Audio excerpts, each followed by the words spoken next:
Merci beaucoup Anne. Bonjour à tous. Je m'excuse de ne pas être avec vous aujourd'hui, mais je vais vous parler d'un sujet qui me passionne et je pense que ça va vous passionner aussi, qui est celui de la prédiction et de la prévention des maladies inflammatoires. Alors, il faut savoir que vous entendez beaucoup parler de prédiction de plus en plus dans beaucoup de maladies, non seulement les maladies inflammatoires intestinales, mais par exemple des maladies neurologiques, la sclérose en plaques, l'Alzheimer, etc. Donc, il y a vraiment un mouvement qui se dessine vers cette prédiction et la prévention pour peut-être finalement pouvoir faire disparaître ces maladies. Alors, on n'en est pas là, mais vous allez voir, on progresse quand même pas mal. Alors, ça, c'est une diapositive qui représente, et je m'excuse, mes diapositives sont en anglais, mais c'est beaucoup de figures, donc je pense que c'est assez facilement compréhensible. Donc ça, c'est ce qui représente le traitement des maladies inflammatoires aujourd'hui. Donc ici, c'est une échelle de temps. Ici, vous avez le diagnostic et puis le temps qui passe sur cet axe horizontal. Et avec le temps qui passe, on a des poussées qui sont représentées ici en noir. Et on sait que quand on accumule des poussées, on accumule en fait ce qu'on appelle la destruction intestinale, c'est-à-dire des complications, des abcès, des fistules. Je vous parle ici de la maladie de Crohn, mais le concept est le même pour la rectocolite hémorragique. Et puis la chirurgie, et puis la maladie peut revenir et parfois se compliquer de cancer digestif. Alors, ce qu'on fait aujourd'hui, et quand on regarde les essais thérapeutiques avec toutes les nouvelles molécules dont on vous a parlé aujourd'hui, on traite à ce niveau ici, c'est-à-dire que tous les essais sont menés chez des patients qui sont inclus alors qu'ils ont déjà 5, 6 ans, 7 ans d'évolution de la maladie. Et le concept dont vous avez entendu parler aussi, c'est que de ce fait, il y a ce qu'on appelle un plateau thérapeutique. C'est-à-dire que même avec les dernières molécules les plus récentes, les pourcentages de succès en termes de ce qu'on appelle de rémission clinique et de rémission profonde ne dépassent pas 40 à 50%. Alors, on s'est aperçu depuis plusieurs années déjà qu'un facteur clé de succès pour finalement briser ce plafond de verre, c'est de traiter les maladies tôt. Alors, ça, c'est une diapositive qui représente ce plafond de verre. Alors, beaucoup de gens travaillent pour le briser sur différentes approches. Par exemple, des approches pour mieux connaître la maladie, des approches scientifiques. On peut combiner les différents traitements entre eux pour essayer d'augmenter les pourcentages de rémission. On peut personnaliser, c'est-à-dire essayer de trouver des biomarqueurs prédictifs de la réponse à l'un ou l'autre médicament. Mais un facteur clé de succès pour finalement faire avancer le traitement, c'est la prise en charge précoce. Alors, on s'en rend compte récemment, et c'est pour ça que récemment, il y a eu des essais très intéressants qui, au lieu de traiter les malades après 6 ou 7 ans, ont traité les malades quasiment au diagnostic. Et peut-être que vous avez entendu parler de cet essai anglais qui s'appelle l'essai Profile. Je ne vous donne pas les détails, mais c'est un essai où dans le bras bleu ici, donc les malades ont été divisés en deux, un bras bleu où les malades dès le diagnostic ont été traités avec des traitements biologiques et un bras rouge où il y a eu une escalade thérapeutique progressive comme elle se fait encore très progressivement. Et en fait, regardez ces cercles rouges, on s'est aperçu que si on arrive à traiter les malades très tôt, et là, le délai entre le diagnostic et le début du traitement était de moins de 15 jours, c'est assez extraordinaire ce qu'ils ont réussi à faire, eh bien, le plafond, au lieu d'être à 40%, est à 80%. Donc, ce qui souligne encore une fois l'importance d'un diagnostic précoce et d'un traitement précoce quand il le faut. Mais même si on traite précocement, et ça, ce sont des données Je t'aide, qui ont pris des malades très tôt, 201 malades, qui ont été traités très tôt avec un traitement biologique, en l'occurrence Lumira. Certains ici, 56 sur les 200, ont été en rémission profonde à 1 an et le traitement a été arrêté. Pourquoi ? Parce que ce qu'on visait avec ce traitement précoce, c'est la guérison. Et la guérison, ça veut dire plus de maladie et plus de traitement. Mais on s'aperçoit que même quand on traite les malades tôt, vous voyez, c'était moins de 2 ans dans cet essai après l'apparition des signes, Si on arrête le traitement, eh bien, les malades, vous voyez cette courbe ici, rechute. Donc, c'est un gros progrès en termes de contrôle de la maladie, mais ça ne veut pas dire guérison. C'est pour ça que moi, je milite depuis de très nombreuses années. Ça fait environ 20 ans que je travaille sur ce concept qui commence à gagner en popularité. Il y a de plus en plus d'intérêt dans le monde sur le concept suivant. Si on veut guérir les maladies inflammatoires, en fait, il faut probablement les traiter encore plus tôt. Et ça veut dire les traiter avant l'apparition du diagnostic, avant même que les premiers symptômes apparaissent. C'est le concept de prévention ou d'interception de la maladie. Alors, ça paraît un peu un rêve, mais c'est possible et je vais vous le montrer. Alors, on sait déjà depuis de très nombreuses années que les maladies inflammatoires ne commencent pas au diagnostic. Et ça, c'est une étude assez intrigante qui vient du Danemark, qui a regardé dans les registres danois où ils ont des milliers de malades.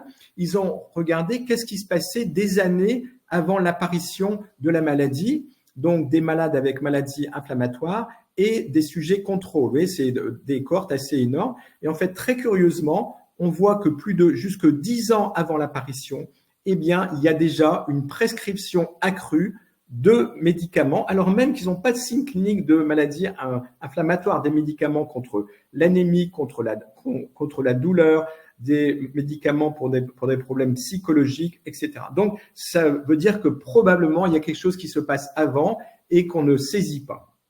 Alors, le concept de cette prédiction et de cette prévention est résumé dans cette diapositive qui vous illustre sur la droite ce qu'on fait actuellement. Vous voyez, cette ligne ici représente le diagnostic. Et tout ce qu'on fait actuellement et tout ce qu'on connaît, c'est ce qui se passe après le diagnostic. Donc, le concept de la réaction immunitaire anormale, l'inflammation, etc. Mais la vie ne commence pas au diagnostic. On sait que des années avant, il se passe quelque chose. Et que chez des sujets qui ne sont pas malades, encore une fois, ce sont des patients qui ne sont pas encore patients, ce sont des sujets qui sont génétiquement prédisposés, en contact avec des facteurs environnementaux qui commencent également à être élucidés, certainement dans l'enfance en particulier, eh bien, il y a quelque chose qui se passe au niveau de la muqueuse intestinale. Et ceci est souterrain, c'est-à-dire qu'encore une fois, il n'y a pas de signe clinique. Mais la barrière intestinale perd de son intégrité, là, il y a une perte de la tolérance vis-à-vis du microbiome, il y a une flore intestinale qui se déséquilibre, et puis petit à petit, ce process s'amplifie et on voit apparaître une réaction immunitaire anormale avec comme témoin, par exemple, des anticorps contre certaines bactéries qui apparaissent dans le sang. Donc, tout le concept est d'explorer cette phase préclinique pour potentiellement prédire l'apparition de la maladie et la prévenir. Le deuxième point qui est crucial, c'est que si on comprend cette phase préclinique et si on comprend ce qui se passe très tôt, eh bien, on peut avancer finalement dans la cause de la maladie parce que là, tous les prélèvements qu'on a ne sont pas finalement faussés par ce qui se passe après le diagnostic, notamment l'inflammation et le traitement. Donc, on peut vraiment remonter au plus près de la cause de la maladie et donc envisager la guérison. Alors, comment on fait pour étudier cette phase préclinique? Il y a deux types d'études. La première qui vous est représentée sur la gauche avec des acronymes, je vais vous en présenter une, c'est de prendre des familles où il y a des enfants ou des parents qui sont atteints de la maladie et des enfants sains qui n'ont pas déclenché la maladie. Et on sait que avoir quelqu'un dans sa famille qui est atteint d'une maladie de Crohn ou d'une rectocolite, c'est un facteur de risque de déclencher une maladie de Crohn soi-même. Donc, le but, en fait, c'est de prendre, avec l'aide des familles, de suivre prospectivement les enfants qui ne sont pas encore malades et de voir si on peut détecter chez eux, les enfants ou les adultes, et voir si on peut détecter chez eux des signes, des biomarqueurs dans le sang, dans les selles, etc., qui précèdent le diagnostic de la maladie. Ça, c'est le premier type d'étude. Le deuxième type d'étude, et je vais vous en montrer un autre exemple, c'est de prendre avantage des banques d'échantillons, notamment de sérum ou de sel ou de biopsie, de sujets qui sont malades, mais pour lesquels on dispose d'échantillons qui ont été prélevés plusieurs années avant l'apparition de la maladie. Et je vais vous montrer un autre exemple de ce type d'étude. Donc voilà, soit des études où on suit des sujets à risque, soit des études où on prend avantage des prélèvements qui ont été réalisés avant l'apparition de la maladie. Alors voilà un premier exemple du premier type d'étude que je vous ai cité, c'est-à-dire le suivi de sujets à risque. C'est une cohorte extraordinaire qui s'appelle la cohorte GEM pour génétique, environnement, microbiome, qui a été initiée par mon ami et collègue Ken Croteroux au Canada il y a plus de 10 ans et qui a recruté 5000 parents du premier degré. Donc, au recrutement, on leur a fait demandé des questionnaires environnementaux sur leur diet, on a pris du DNA, on a mesuré leur perméabilité intestinale, on a étudié leur microbiome, on a fait des prélèvements de sang et on les a suivis. Et on attendait, compte tenu du risque connu dans les familles, 0,3% de ces 5000 qui, au bout d'un certain suivi, en l'occurrence 10 ans, auraient déclenché une maladie de Crohn. Et en fait, c'est ce qui s'est avéré, puisque aujourd'hui, il n'y a pas 70 cas, mais 120 cas, donc de ces 5000 qui, après 10 ans, ont eu une maladie de Crohn. Et donc, on peut retourner aux prélèvements qui ont été prélevés donc 10 ans plus tôt et comparer ces prélèvements à ceux dans les mêmes familles qui n'ont pas déclenché de la maladie. Ce qu'on appelle une étude cas contrôle pour voir qu'est-ce qui différait 10 ans avant l'apparition chez ces enfants ou ces adultes qui ont déclenché une maladie de Crohn versus les sujets contrôle. Même chose pour la rectocolite. Alors, le deuxième type d'étude où on prend avantage des données existantes, c'est-à-dire des banques de données, des banques d'échantillons, c'est l'étude que j'ai initiée depuis plus de 10 ans maintenant en collaboration avec l'armée américaine. Ça m'a pris beaucoup de temps pour avoir accès, pour des raisons qui sont assez bureaucratiques. Finalement, c'est un système qui est très lourd, mais qui est très efficace. Et pourquoi c'est intéressant? Parce que l'armée, dans les années 80, a commencé à faire des prélèvements de sang chez tous les jeunes qui étaient recrutés donc dans l'armée, quel que soit le service, l'infanterie, la marine, etc. Et donc, pourquoi? Parce qu'à cette époque, il devenait nécessaire et indispensable de tester pour HIV.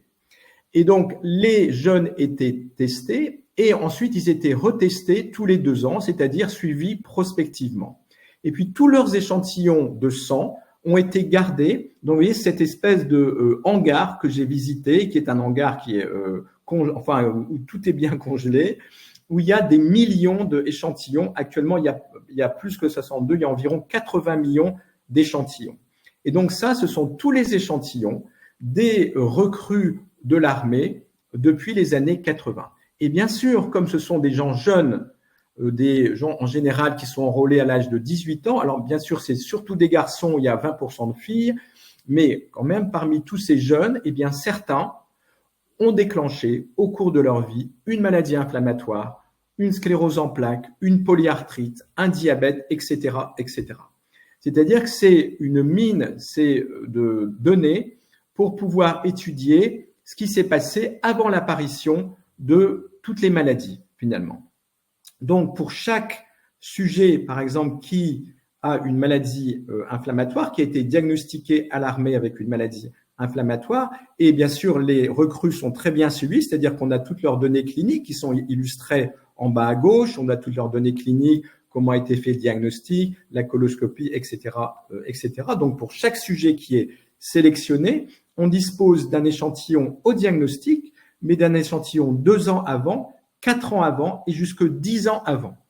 Donc, c'est une source de données et d'informations unique parce que non seulement il y a des prélèvements précliniques, mais en plus, vous pouvez tracer au cours du temps comment les biomarqueurs que vous détectez, alors ici, une des limites, c'est que c'est uniquement du sang, progresse avec le temps, de rien du tout jusqu'au diagnostic.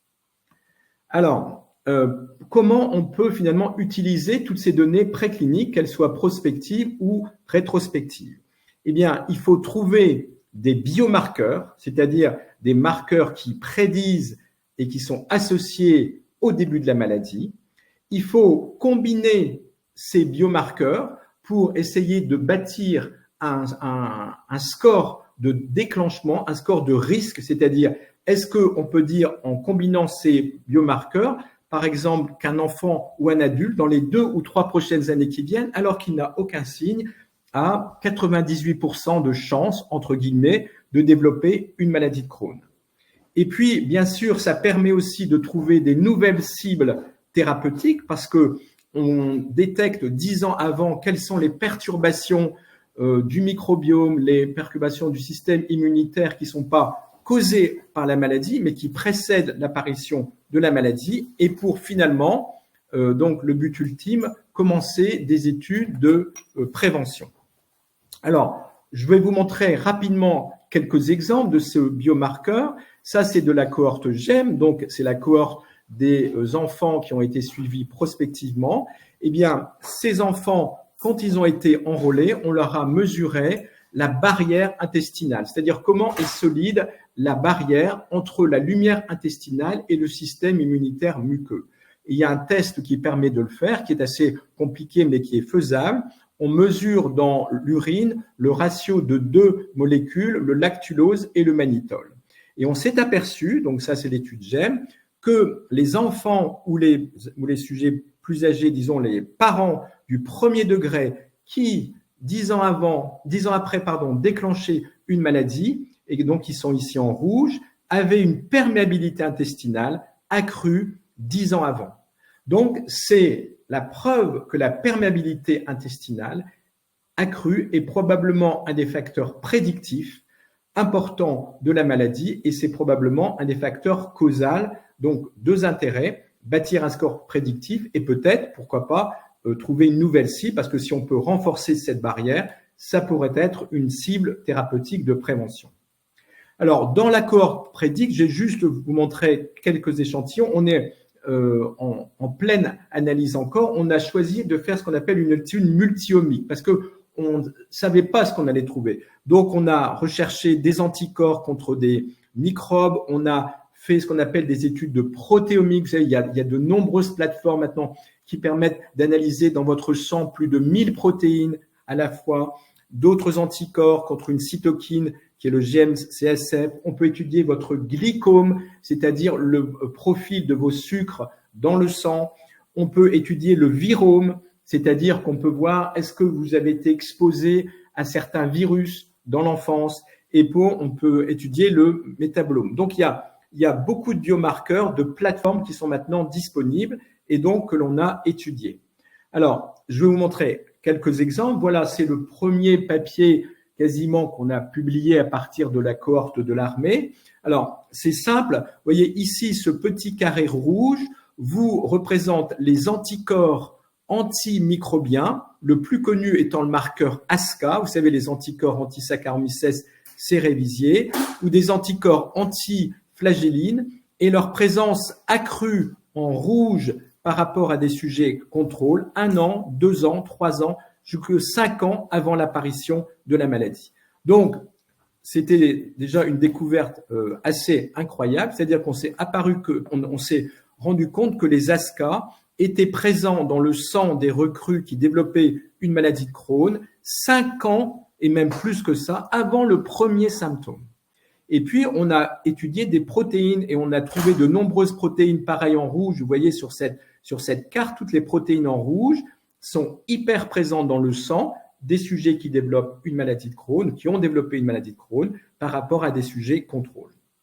Alors, on a commencé à bâtir ce qu'on appelle des aires sous la courbe, c'est-à-dire des outils de prédiction. Et vous voyez, par exemple, ici, quand on combine les anticorps avec les protéines, on arrive à une aire sous la courbe de 0,80.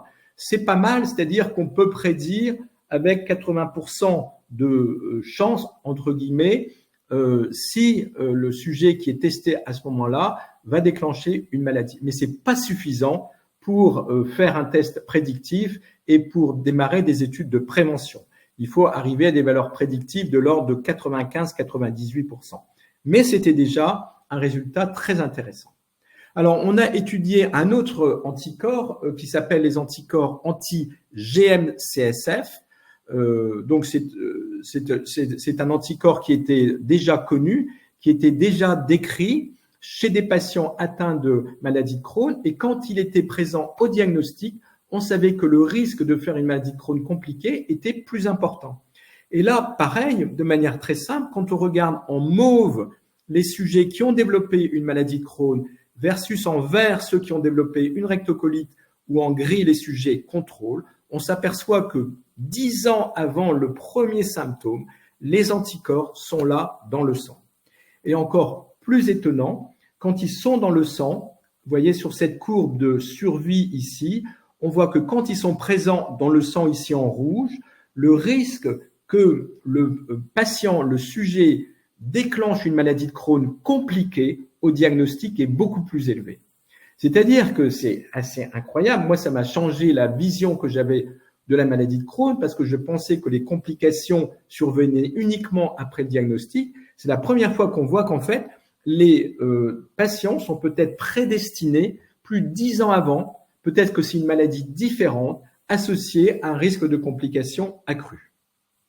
Alors, dans la rectocolite hémorragique, dont je vous parle beaucoup moins, on a longtemps été en échec, jusque récemment où on a découvert un anticorps contre une intégrine, c'est-à-dire c'est une molécule qui est très importante dans la barrière, dans l'épithélium, et cet anticorps, comme vous voyez ici, est présent chez les sujets qui développent une rectocolite en rouge par rapport aux sujets contrôle, plus de 10 ans avant l'apparition de la maladie. Et même chose, rien qu'avec ces anticorps, quand on commence à bâtir des aires sous la courbe, c'est déjà très intéressant. Alors pourquoi c'est très intéressant? Pour bâtir encore une fois des scores prédictifs, mais ça nous dit que vraisemblablement cette intégrine est très importante dans la physiopathologie, c'est-à-dire dans l'origine de la maladie, parce qu'elle est découverte 10 ans avant. Donc cette présence n'est pas encore une fois affectée par l'inflammation qui a déjà démarré ou par tous les traitements qui ont déjà été démarrés chez certains malades. Voilà. Alors, voilà le principe de collecter des biomarqueurs. Je vous en ai montré que quelques-uns. On en a beaucoup d'autres à l'étude. Et puis ensuite, on dit, est-ce qu'on maintenant, on peut essayer de combiner, en général avec des outils informatiques, ces différents biomarqueurs pour bâtir des scores. Et voilà le score GEM, le score donc de la cohorte canadienne, où en combinant la calprotectine dans les selles, les anomalies du microbiome dans les selles et la perméabilité intestinale, en combinant, eh bien, vous voyez ici, on peut répartir les sujets en différents quartiles en fonction de leur score prédictif, et ceux qui ont un score élevé ici, vous voyez, le risque de développer une maladie de Crohn est multiplié par 6. Donc, ça commence à être intéressant. Alors, même chose, dans la cohorte de l'armée, bien sûr, c'est en cours, mais je vous montre juste un petit exemple. Là, on a combiné plus récemment plus de marqueurs. On a combiné les anticorps antimicrobiens, anti-GM-CSF, les anomalies du sucre dans le sang, du glycome, et les anomalies des protéines. Et vous voyez, on arrive à des aires sous la courbe, donc de scores prédictifs, qui sont pas mal, 0,86, encore une fois, insuffisantes pour permettre de sélectionner, entre guillemets, des sujets pour une étude de prévention. Alors, ce qui est intéressant, c'est qu'on trouve des marqueurs. Vous voyez, ça, c'est des protéines. Ça, le type des protéines n'est pas très intéressant, mais enfin, bien qu'elle nous apprenne beaucoup sur la cause de la maladie, mais vous voyez cette protéine ici en haut, la protéine CXCL9, elle est très intéressante parce qu'elle différencie de manière incroyable les sujets contrôle en bleu et les maladies de Crohn compliquées en rouge. Et vous voyez que le taux augmente plus le diagnostic s'approche.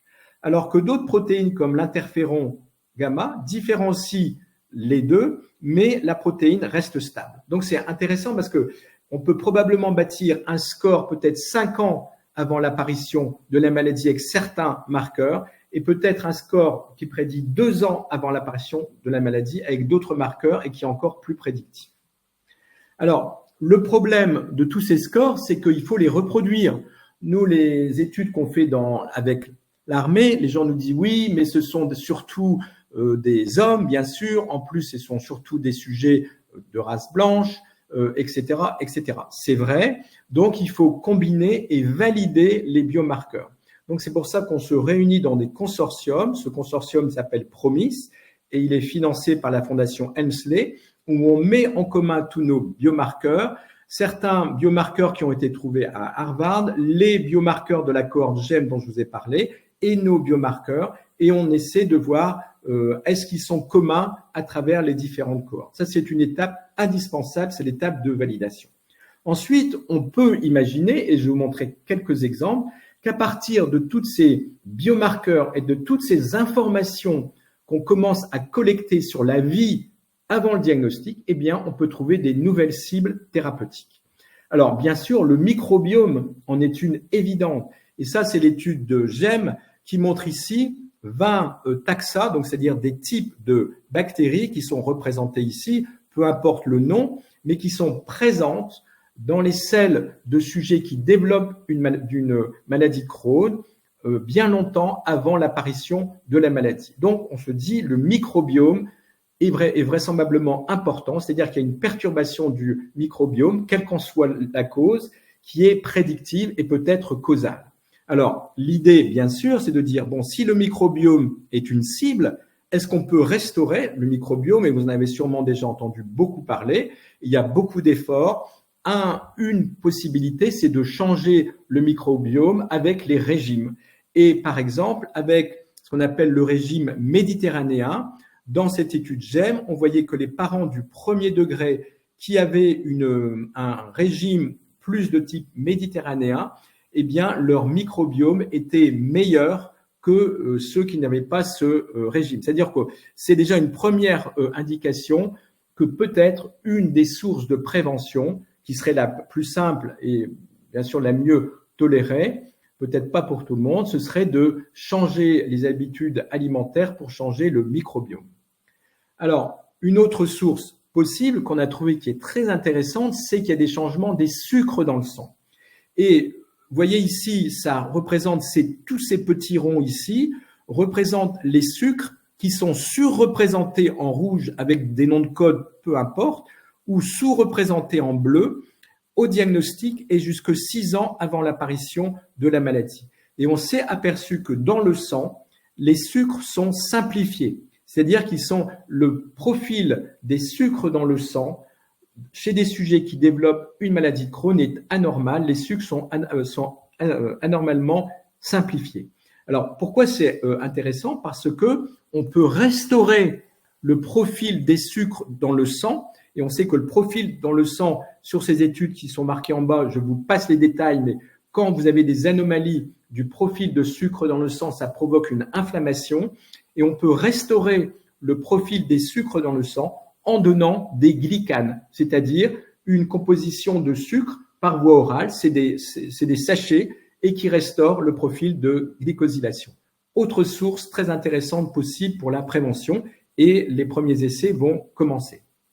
Alors, je passe celle-là parce qu'elle est un petit peu compliquée et je vous explique finalement la fin, c'est-à-dire où est-ce qu'on va? Eh bien, comment peut-on penser, imaginer la prévention des maladies inflammatoires?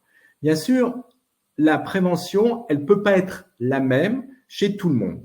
Et l'idée qui est représentée ici, c'est que le risque augmente en rouge sur ce triangle ici, et bien sûr, l'intervention va varier en fonction du risque. Si vous avez un faible risque, et même on pourrait dire chez tout le monde, eh bien, on peut très bien envisager une intervention qui soit, si vous voulez, low risque, à faible risque. Par exemple, bien sûr, ne pas fumer, éviter les antibiotiques et peut-être, ce dont on a parlé, par exemple, modifier l'alimentation, l'exercice, etc., etc. Au niveau de la population, vous en avez sûrement parlé aujourd'hui, on pourrait envisager aussi modifier les facteurs polluants qui aussi, on commence à comprendre qu'ils jouent un rôle, mais bien sûr, c'est extrêmement illusoire. Donc, il faut quand même des choses qui soient réalistes. Par contre, plus le risque augmente, vous voyez ici, avec des facteurs génétiques qu'on peut détecter, avec ces biomarqueurs, si on voit que le risque ici est très, très élevé, là, on peut peut-être se permettre de faire une prévention, entre guillemets, au risque, c'est-à-dire plus agressive et pourquoi pas avec des traitements biologiques chez des gens, par exemple, qui auraient un risque de développer une maladie de Crohn de l'ordre de 98% dans les 2-3 prochaines années qui arrivent. Parce qu'on peut penser que si on attrape la maladie à ce moment-là, on va bloquer sa survenue et peut-être même pouvoir arrêter le traitement après et donc arriver à ce dont on rêve tous, c'est-à-dire la guérison. Alors, cette stratégie est résumée dans cette diapositive. Donc, ça, c'est la population à surveiller. Soit c'est la population générale, soit c'est les parents du premier degré. Dans la population générale, on peut imaginer déjà regarder s'il y a des facteurs de risque génétiques. Chez les parents du premier degré, ça ne sert à rien parce qu'on sait déjà qu'ils sont prédisposés génétiquement.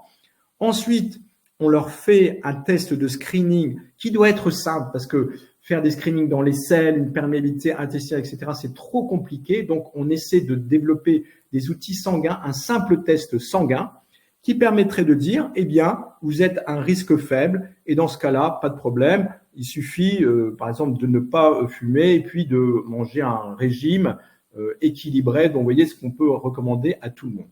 Par contre, si le risque est élevé, on peut voir différencier ceux qui ont un risque élevé mais relativement lointain, et dans ce cas-là, encore une fois, prévoir plutôt une prévention, je dirais, douce, ou ceux qui ont un risque très proche, et là, les inclure dans un essai avec une prévention plus agressive, plus intensive. Alors, l'exemple de la prévention douce, c'est par exemple l'exemple avec l'alimentation. Ça, c'est un essai dans la cohorte GEM, où ils ont pris des parents du premier degré qui avaient une calprotectine élevée dans les selles et qui ont été randomisés avec un régime, ce qu'on appelle Tasty and Healthy. En gros, c'est un régime méditerranéen ou un régime habituel et on voit si ce régime va pouvoir modifier leur inflammation.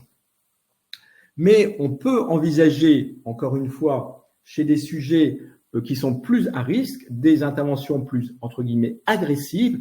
Et si je vous dis ça, c'est parce que, vous le savez, ça se fait déjà dans le diabète de type 1, c'est-à-dire dans le diabète, il y a des outils prédictifs maintenant qui permettent de prédire chez des enfants de 2 ans à presque 100% le risque de développer un diabète.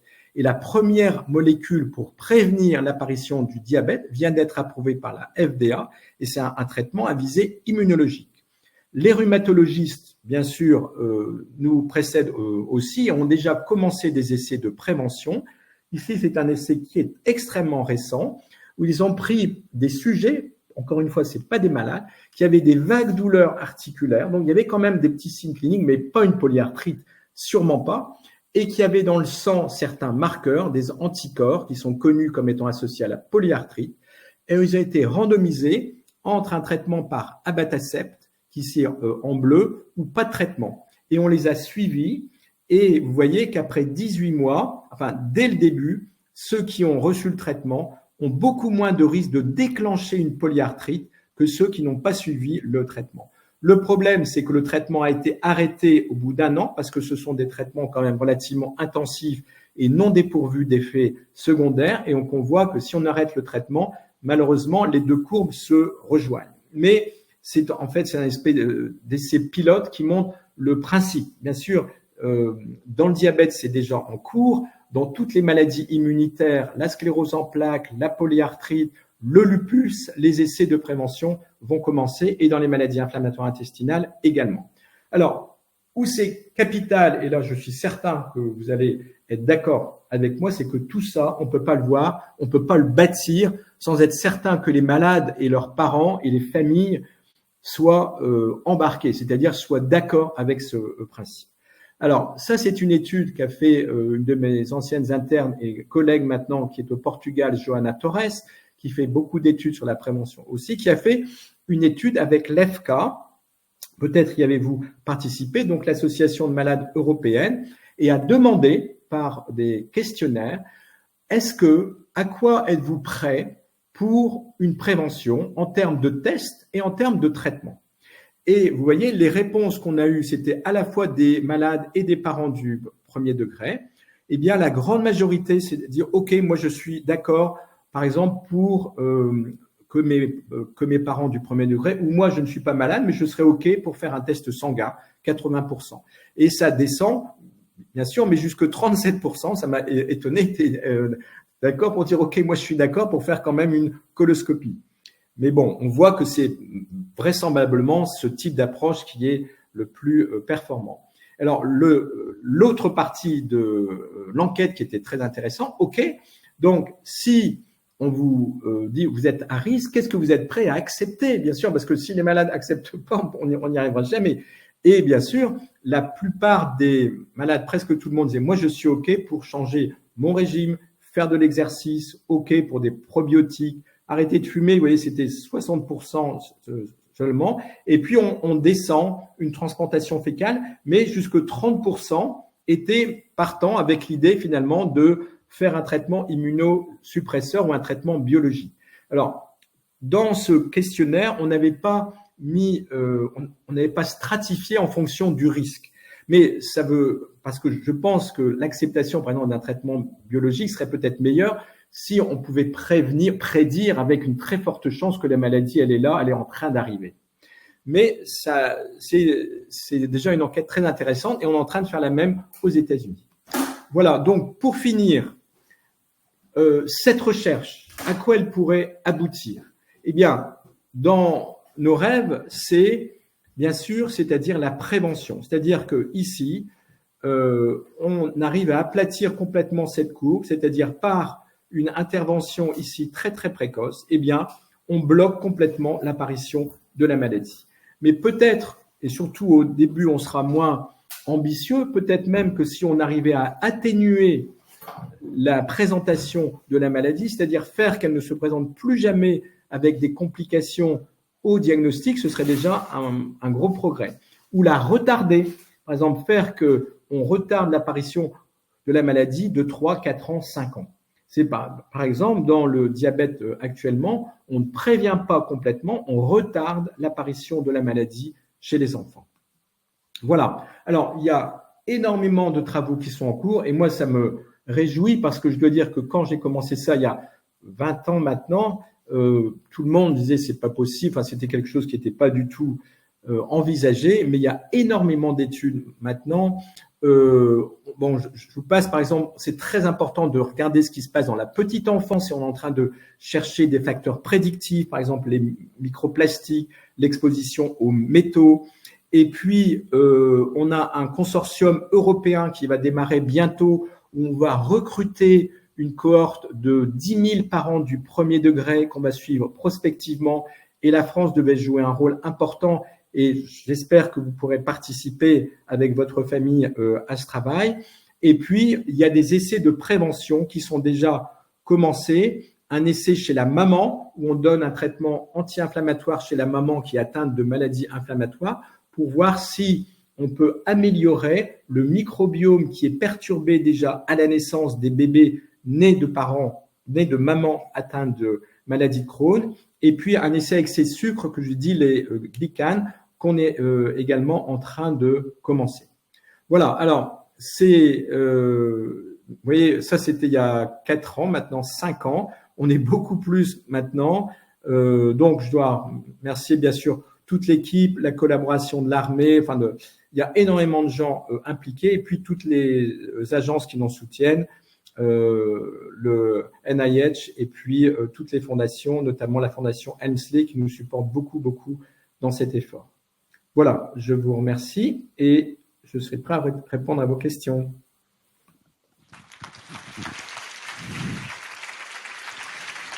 Merci beaucoup.